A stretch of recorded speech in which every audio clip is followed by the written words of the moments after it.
Creative arts and infotainment YouTube च्यानलमा स्वागत छ। यस युट्युब च्यानललाई सब्स्क्राइब गरी बेल आइकन थिच्नुहोस् र प्राप्त गर्नुहोस् साहित्य, सङ्गीत, मनोरञ्जन, सूचना जानकारी तथा एप्लिकेसन ट्युटोरियलहरू। धन्यवाद धन्यवाद धन्यवाद।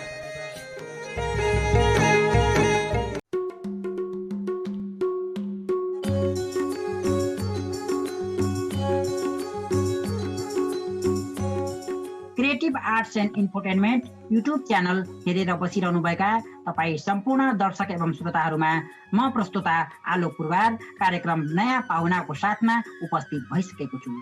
आदरणीय दर्शकबिनहरू, हामी यो कार्यक्रम प्रत्येक साताको बुधबार बेलुका 7 बजे आउने गर्दछौँ र तपाईँहरूलाई अवगत नै छ, हामी प्रत्येक साता नयाँ अतिथिहरूलाई ल्याएर निम्त्याउने गर्दछौँ र उहाँ समक्ष रही भलाकुसारी गर्नेछौँ। दर्शकबिनहरू, आज को अतिथिज्यू हुनुहुन्छ तपाईँहरूको मनमा खुल्दुली लागिरहेको होला, जसका निमित्त यो भिडियो सुरुदेखि अन्तिमसम्म हेर्न नछुटाउनुहोला। यदि हाम्रो च्यानलको नयाँ हुनुहुन्छ भने च्यानललाई सब्स्क्राइब गर्नुभएको खण्डमा हामीले अपलोड गरेका नयाँ भिडियोहरू सहजताका साथ ग्रहण गर्न सक्नुहुनेछ। अब ढिला नगरी हामी आजको अतिथिज्यूतर्फ कुराकानी गर्नतर्फ लाग्छौँ, जो निकै समयदेखि शिक्षण पेसामा निरन्तर रूपमा लागिरहनु भएको छ र अहिले प्रधानाध्यापकको भूमिका निभाइरहनु भएको छ। उहाँ को हुनुहुन्छ? स्वागत छ अतिथिज्यू तपाईँलाई यस कार्यक्रममा। धन्यवाद। अतिथिज्यू, तपाईँ आफ्नो व्यक्तिगत परिचय हामी लाखौं लाख दर्शकहरूको माझमा राखिदिनुहुन्छ कि? म दीनबन्धु यादव, हालको ठेगाना बरैया ताल गाउँपालिका 6, पुर्खौली घर शहीद नगरपालिका यदुकुहा धनुषा र हाल म शारदा मावि मैना पोखर बर्दिया को रूपमा म जिम्मेवारी वहन गरिरहेको छु। सर, आराम हुनुहुन्छ? हजुर, आरामै सर। अनि यो कोरोनाको महामारीले अहिले विश्व नै सशङ्कित भएको अवस्था छ। यो अवस्थामा तपाईँका दिनचर्याहरू कसरी बितिरहेका छन् त? सुरुका 5 महिना त्रासपूर्ण वातावरणमै घरमै बसेर सञ्चारका माध्यमहरूको प्रयोग गर्दै बसियो सर। अनि घरमा बसेर करेसाबारी फुलबारीका काममा व्यस्त रहियो। त्यसपछि विद्यार्थीहरूको पठन पाठनलाई कसरी अगाडि बढाउने भन्ने चिन्तनमा साथीहरूसँग प्रत्यक्ष कुराकानी गरियो, अभिभावक तथा विद्यार्थीहरूसँग भेटघाट गरियो र यो वर्षको असोज र कार्तिक महिनामा हामी घरमा गएर बच्चाहरूलाई होमवर्क दिने काम गऱ्यौँ र त्यो होमवर्क फेरि सङ्कलन गरेर स्कुलमा अनि होमवर्क चेक गर्ने काम गऱ्यौँ। त्यसपछि मङ्सिरको 3 गतेबाट भौतिक रूपमा विद्यालय सञ्चालन गरेर हामीले पठन पाठन गराइरहेछौँ। अनि यादव सर, तपाईँले आफ्नो जीवनलाई सार्थक बनाउन शिक्षाको प्रारम्भिक चरण भनेर कति बेलाको समयलाई स्मरण गर्नुहुन्छ र त्यो पल कस्तो रह्यो? हुन त मानिसको सिकाइ कहिले पनि पूर्ण हुँदैन। मान्छेले जीवनको हरेक क्षणमा केही न केही सिकिरहेकै हुन्छन्। तथापि मैले आफ्नो जीवनलाई सार्थक बनाउन शिक्षाको खुड्किलोको रूपमा स्कुलिङ लाइफलाई नै लिएको छु सर। अनि सरले आफ्नो बाल्य अवस्थाको बारेमा संक्षेपमा जानकारी गराउनुहुन्छ कि? मेरो जन्म 2021 साल 5 महिना 23 गते तत्कालीन नन्नुपट्टी गाउँपालिका गाविस वार्ड नम्बर 6 मा भएको सर, धनुषा जिल्लाको। अनि त्यसपछि आफ्नै गाउँको नाम टोलको नाम महुलिया, त्यहीँबाट मैले कक्षा 5 सम्म उत्तीर्ण गरेँ। कक्षा 5 पढिसकेपछि त्यसपछि हालको शहीद नगरपालिका यदुकुहा भन्ने ठाउँमा मेरो 6 क्लासदेखि 10 क्लाससम्मको पढाइ पुरा भयो। त्यसपछि मैले आइएससी र बिएससी भारतमा गएर गरेँ।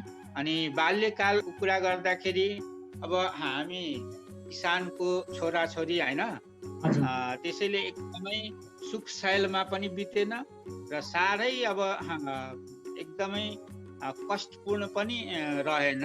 ठिकै नेपालीहरूको जुन एउटा सामान्य मिडल क्लासको मान्छेहरूको जुन एउटा लाइफस्टाइल हुन्छ। त्यस्तै हाम्रो पनि अब बाल्यकाल त्यस्तै भयो। त्यसैले बाल्यकाल भनेको साह्रै दुःखद पनि रहेन, एकदमै लग्जरियस लाइफ जस्तो पनि रहेन, ठिकै रह्यो सर। त्यो जीवनबाट बाल्यकालको जीवनबाट अहिले सम्झँदाखेरि आफूलाई म सन्तुष्ट नै मान्छु। भनेपछि तपाईँले आफ्नो बाल्य अवस्थाको समयमा एकदमै अविस्मरणीय खुसीको पल भनेर कुन समयलाई स्मरण गर्नुहुन्छ बाल्य अवस्थाको समयको सन्दर्भमा? त्यति बेलाको अब सानो छँदा बाल्यकाल उसमा हुँदा हामीले होस्टलमा बस्दा, म कक्षा 4 देखि नै होस्टलमा बसेको सर। होस्टलमा बस्दाखेरि त्यहाँबाट घर आउन अलि टाढा नै थियो। अनि होस्टलमा बस्दाको जुन जीवन थियो सर, त्यति बेला हामीलाई होस्टलमा सरहरू, वार्डेन सरहरू, अनि त्यसले हामीलाई जुन एउटा माया ममता दिएर होइन शिक्षा दीक्षा दिनुभयो होइन, त्यो त्यति बेलाको एकदमै हाम्रो बिचमा साथीहरूको बिचमा, होस्टलमा बस्ने साथीहरू, स्कुलमा भएको साथीहरूको बिचमा जुन एउटा आपकता थियो होइन, त्यो एकदमै खुसीको क्षण त्यसलाई लिन सकिन्छ। जति अब कलेज जीवनमा पुग्दाखेरि साथीहरूको बिचमा त्यो आपकता मैले पाइनँ। जति बेला अब एउटा 4-5मा पढ्दाखेरि, 5-6मा 7-8सम्म भनौँ न पढ्दा साथीहरूको बिचमा एउटा लगाव, जुन एउटा खेल्ने, सँगै बस्ने, खेल्ने, सँगै अब 50 जनाको बिचमा सँगै सधैँ खाना खान जाने, त्यति बेलाको एउटा छुट्टै आनन्द थियो।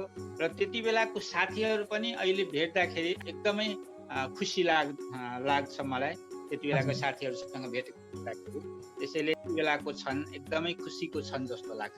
अवश्य नै बालापनको पल र यति बेलाको पलमा धेरै फरक हामीले महसुस गरिरहेका छौँ दर्शकबिनहरू। किनकि त्यति बेला हामीमा जिम्मेवारी कम हुन्छ, एउटा शिक्षा ग्रहण गर्ने भन्ने मात्र सोच हुन्छ, र अहिले घर परिवार र समाजप्रति ठुलो जिम्मेवारी भएका कारणले गर्दा ती पलहरू स्मरण आउनु स्वाभाविकै हो। अनि अतिथिज्यू, तपाईँ अहिले प्रधानाध्यापकको भूमिका निर्वाह गरिरहनु भएको छ र हिजोको दिनमा तपाईँ एउटा शिक्षक हुनुहुन्थ्यो। तपाईँ शिक्षक भएर आफ्ना शिष्यहरूलाई शिक्षा दिने क्रममा चाहिँ सुनौलो ज्योति छरिरहनु भएको थियो, सुनौलो किरण छरिरहनु भएको थियो। यो अवसर तपाईँका लागि कसरी प्राप्त भयो र यसमा प्रेरणाको स्रोतको रूपमा कसलाई स्मरण गर्नुहुन्छ यति बेलाको समयमा? म बिएससी 2046 सालमा पास गरेँ र बिएससी पास गरिसकेपछि एमएससीमा एडमिसनको लागि योजना बनाउँदै म घरमा बसिरहेको थिएँ सर। हजुर। त्यतिकैमा मेरो स्कुल लाइफको एकजना साथी राजेन्द्र मण्डल, जो हाल गुलरिया नगरपालिकाको एउटा विद्यालयमा प्रको रूपमा कार्यरत हुनुहुन्छ, उहाँसँग जनकपुरमा भेट भयो। जनकपुरमा भेट भइसकेपछि उहाँले के भन्नुभयो भने, होइन एमएससीमा एडमिसन हुन अहिले 2-4 महिना बाँकी छ, तबसम्म ल हिँड न बर्दिया, त्यहाँ एक शारदा मावि भन्ने स्कुल छ मैना पोखरमा, त्यहाँ एकजना बिएससी टिचरको खाँचो छ, महिना गएर ल हिँड भनेर भनेपछि म उहाँसँग नै आएको बर्दिया 2046 सालमा। अनि 2046 सालमा आइसकेपछि त्यति बेला शारदा माविको श्रद्धेय गुरु खगेश्वर गौतमजी हुनुहुन्थ्यो, उहाँसँग भेटघाट भयो। उहाँले शारदा माविमा मावि टिचरको रूपमा मलाई नियुक्ति गर्नुभयो र उहाँको साथ सहयोग एकदमै मैले पाएँ, जसले गर्दा मलाई घरबाट यति टाढा, जनकपुरबाट यति टाढा आएको पनि मलाई त्यस्तो फिलिङ भएन। उहाँले एकदमै एउटा अभिभावकको भूमिका पनि निर्वाह गर्नुभयो र 2052 सालमा शिक्षा आयोग खुल्यो र मैले मावि म्याथमा परीक्षा दिने मौका पाएँ, जसको रिजल्ट 2060 सालमा भयो। म पास पनि भएँ र 2069 सालमा म सेकेन्ड क्लासमा पनि मेरो बढुवा भयो। हाल विद्यालयमा प्रको जिम्मेवारी पनि पाएको छु। त्यसैले मैले आफ्नो जीवनको प्रेरणाको स्रोतको रूपमा यदि कुनै व्यक्तिको नाम लिनु पर्यो भने श्रद्धेय गुरु खगेश्वर गौतमलाई नै म सम्झन चाहन्छु र उहाँलाई नै मैले मान्छु आफ्नो प्रेरणाको स्रोत। अवश्य नै अतिथिज्यू, यो कार्यक्रम पक्का पनि हाम्रो आदरणीय गुरु राजेन्द्र मण्डल र गुरु खगेश्वर गौतम सरले अवश्य नै सुन्नुहुनेछ। यति बेला आदरणीय दिनबन्धु यादव सरले उहाँहरूलाई स्मरण गरिरहनु भएको छ।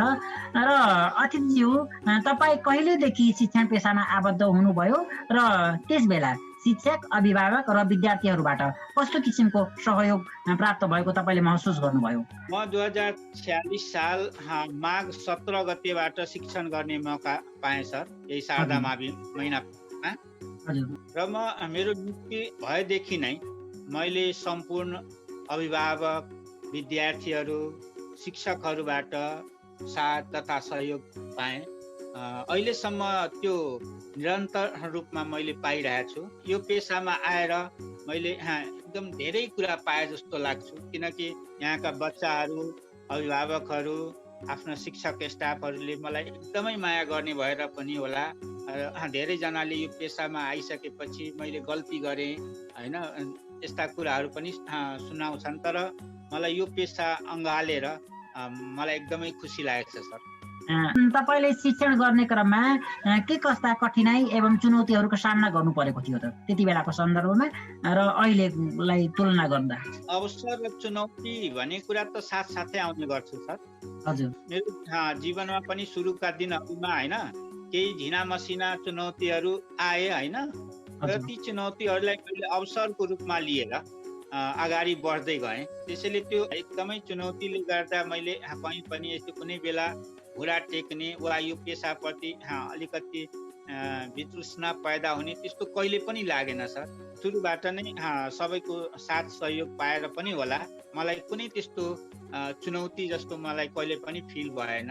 यो कुरा मैले गर्नै सक्दिनँ, त्यस्तो कहिले पनि मैले फिल गरिनँ सर। अवश्य भनिन्छ नि सर, हुने बिरुवाको चिल्लो पात झैँ तपाईँको लगनशीलता, प्रयास के अरे शिक्षा पेसामै थियो, जसले गर्दा निरन्तर रूपमा त्यो उक्त पेसालाई छोड्नु भएन र हालसम्म उक्त पेसामा काम गरिरहनु भएको छ। र अहिले हजुर शारदा माध्यमिक विद्यालयमा सुरुदेखि नै काम गरिरहनु भएको छ। अहिले सोही विद्यालयमा प्रधानाध्यापकको भूमिका समेत पाउनु भएको छ। र यो प्रधानाध्यापकको भूमिका तपाईँले कसरी पाउनुभयो? सर, मैले 2074 साल फागुन 27 गतेबाट प्रको भूमिका प्राप्त गरेँ सर। हजुर, त्यति बेला विद्यालयमा नयाँ विद्यालय व्यवस्थापन समितिको गठन भयो र व्यवस्थापन समितिले सिनियरिटीको क्रममा प्र बनाउने विचार गरेर म अब सबभन्दा मावि तहमा सबभन्दा सिनियर टिचर भएको कारणले उहाँहरूले यो जिम्मेवारी मलाई दिनुभयो।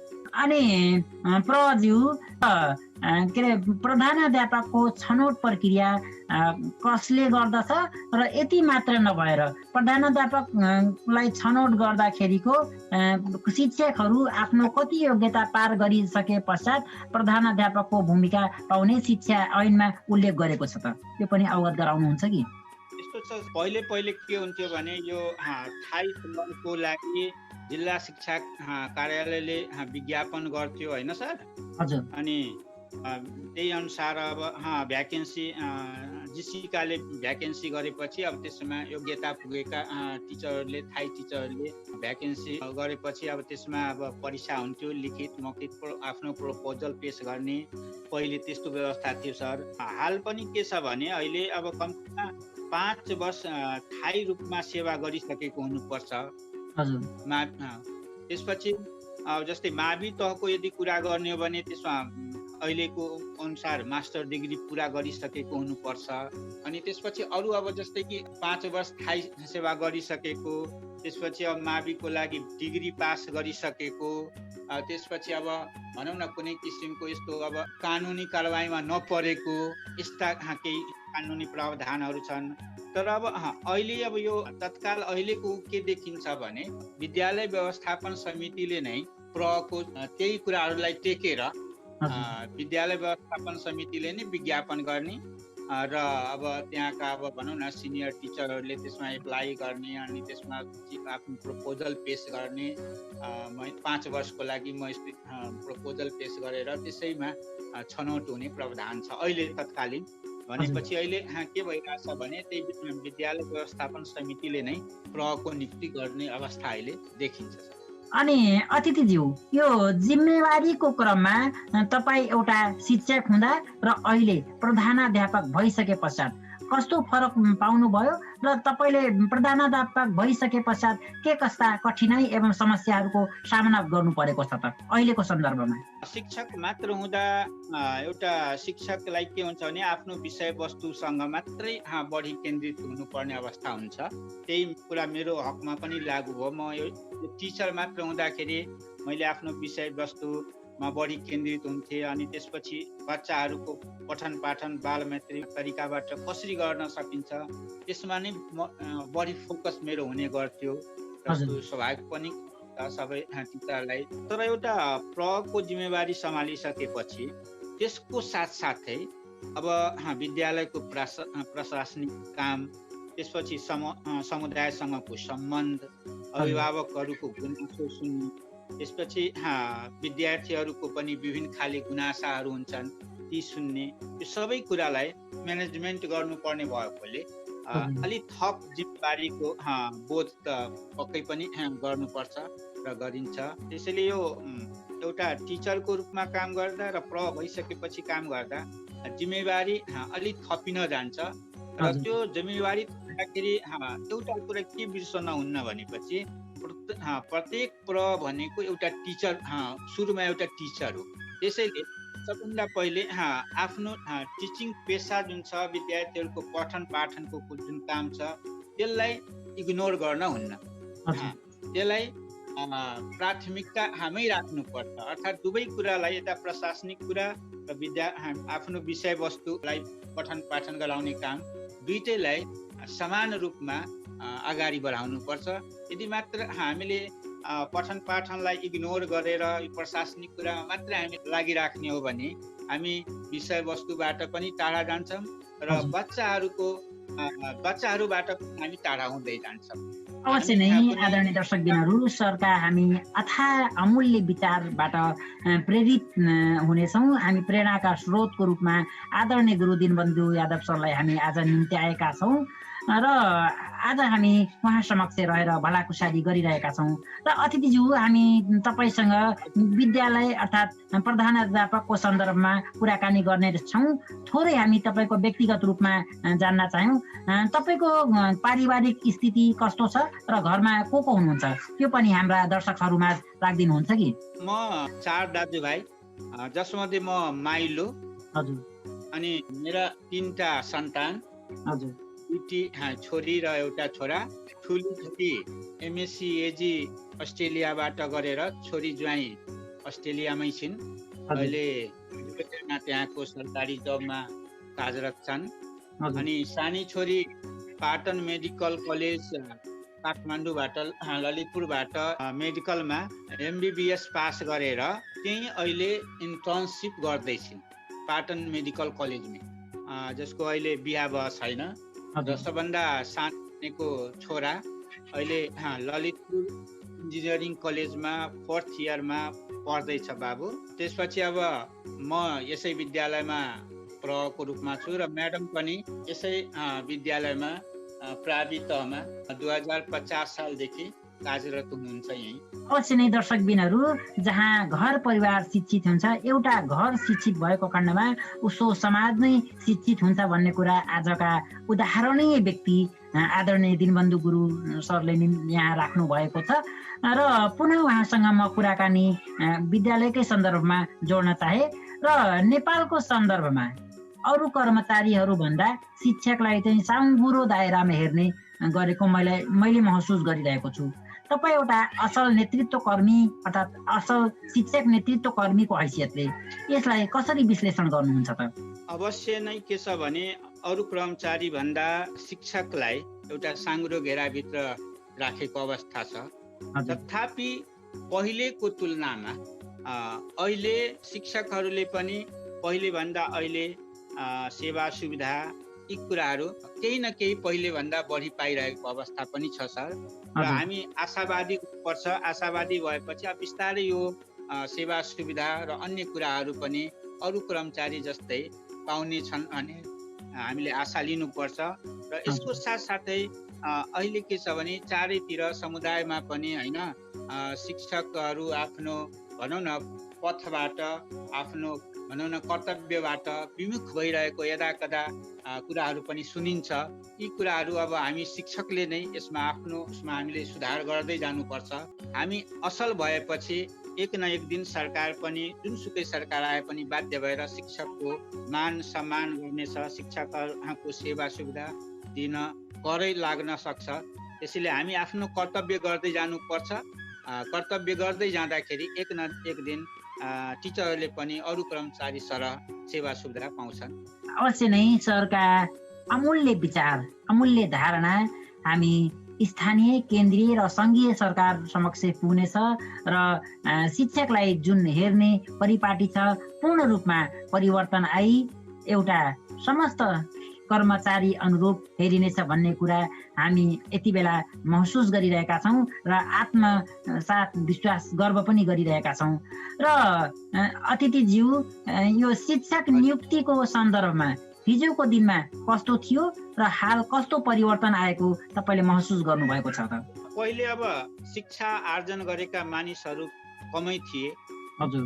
जसले गर्दा रोजगारीको समस्या त्यति थिएन र तर अहिले हाल के छ भने शिक्षित व्यक्तिको संख्या पनि बढ्दै गयो, कम्पिटिसन पनि टफ हुँदै गयो, जसले गर्दा रोजगारीको अवस्था अलिक कम देखियो। पहिले भन्दा अवश्य नै अहिले के छ भने रोजगारीको समस्या छ, किनकि अब के छ भने अब पढे लेखेका मानिसहरूको संख्या नै अटोमेटिकली के भयो त बढी भयो। त्यसपछि अब एकजना कुनै पोस्टमा नियुक्ति भएको टिचर 20 वर्षपछि मात्रै के हुन्छ भने अवकाश प्राप्त हुन्छ, अवकाश हुन्छ। त्यो 20 वर्षको भित्र त धेरै नै के हुन्छ, जनशक्ति तयार हुने अवस्था आउँछ। त्यसले गर्दा पहिले भन्दा अहिले रोजगारी अलिकति टफ नै छ, अलिकति गाह्रो नै छ। यसको अर्थ यो पनि हो कि अब हामी पढिसकेपछि होइन जागिरै गर्नुपर्छ त्यो मनसाय पनि राख्नु हुँदैन। मान्छे योग्य भएर एउटा शिक्षित भएर हरेक फिल्डमा कृषिको काम पनि गर्न सक्छन्, व्यापार गर्न सक्छन्, अरू काम पनि गर्न सक्छन्।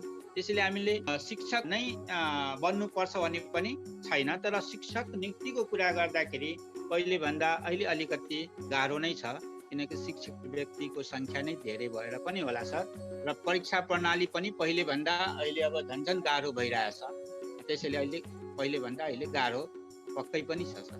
अवश्य नै दर्शकबिनहरू, हामीले शिक्षा आर्जन गर्नु एउटा शिक्षक बन्नको लागि मात्र नभएर जोसुकै कार्य गर्नको निमित्त अर्थात् आफ्नो जीवनलाई सार्थक एवं उज्जवल बनाउनको निमित्त शिक्षा ग्रहण गर्नु नितान्त आवश्यक हुन्छ।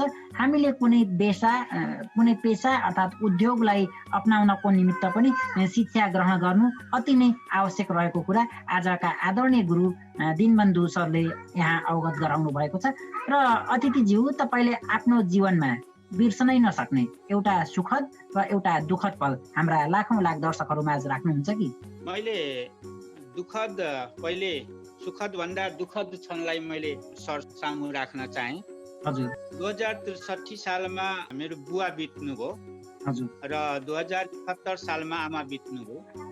दुवै चोटि के भयो भने नेपाल बन्दको कारणले गर्दा म यहाँबाट जनकपुर जान सकिनँ सर। र मैले आफ्नो बुवाआमाको दाह संस्कारमा समयमा पुग्न नसकेको कुरा मेरो जीवनको सबभन्दा दुःखद क्षण हो सर, जुन मैले यो दुःखको घडी कहिले पनि बिर्सन सक्दिनँ। जति बेला पनि त्यो दुःखको क्षण मेरो दिमागमा रहिरहन्छ सर। र सुखको कुरा गर्नु भने सर, कुनै एउटै कुरालाई मैले सुख माने छैन।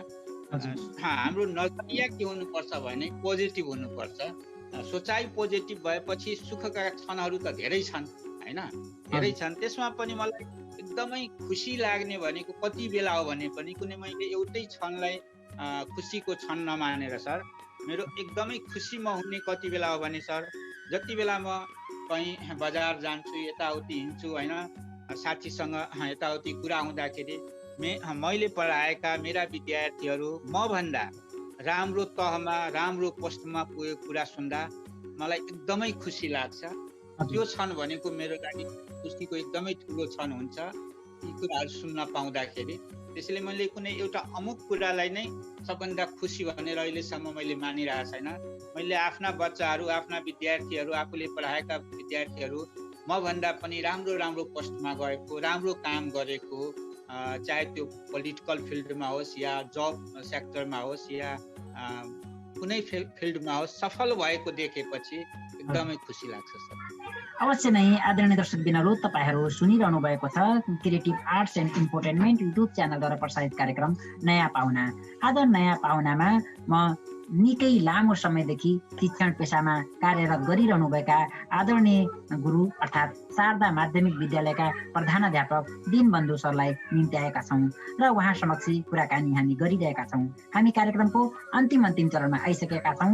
अन्तिममा अतिथिज्यू, मैले भन्न छोडेको र तपाईँको मनमा खट्किरहेको महत्त्वपूर्ण विचारहरू राखिदिनुहुन्छ कि यति बेलाको समयमा? हुन त सरले धेरै सान्दर्भिक प्रश्नहरू सोध्नुभयो। तथापि अब यस्तो छ सर, शिक्षकको लागि सर हुन त हरेक व्यक्तिको के हुन्छ भने केही आफ्नो व्यक्तिगत समस्या हुन्छ, त्यसपछि अब विभिन्न किसिमको अब अरू समस्याहरू, बाहिरी समस्याहरू पनि हुन्छ। तर जस्तो सुकै समस्या आइपरे पनि एउटा शिक्षकले बुझ्नुपर्ने कुरा के हो भने ती समस्याहरूलाई एकातिर थाती राखेर हामीले कक्षा कोठाभित्र पसिसकेपछि हामीले अरू चिन्तन मनन केही नगरेर आफ्नो समस्या, आफ्नो यता यी कुराहरूलाई दिमागमा नराखेर एउटा निष्पक्ष रूपमा र एउटा एकदमै हर्टैबाट आफ्नो बालबालिकालाई हामी शिक्षा दिनुपर्छ। किनकि ती बालबालिकाहरूका बुवा आमाले एकदमै ठुलो धोको लिएर, ठुलो आशा र आकाङ्क्षा बोकेर आफ्नो बालबालिकालाई हाम्रो जिम्मामा पठाउँछन्। त्यसैले हामीले जति बेला पनि कक्षा कोठामा भए पनि या विद्यालयमा भए पनि अरू बेला पनि हामीले आफ्नो जुन शिक्षण पेसा छ यसलाई सबभन्दा अगाडि राखेर, सबभन्दा पहिलो प्राथमिकतामा राखेर हामीले जहिले पनि आफ्नो काम गर्नुपर्छ। एउटा टिचरको त्यो, एउटा गुरुको त्यो कर्तव्य पनि हो र बच्चाहरूबाट, गार्जियनहरूबाट केही अपेक्षा नराखेर, यस्तो होइन कि मैले यति मेहनत गरिरहेको छु तर मेरो बारेमा कसैले सोचे छैन। त्यो मूल्याङ्कन तपाईँको 20 वर्षपछि हुन्छ।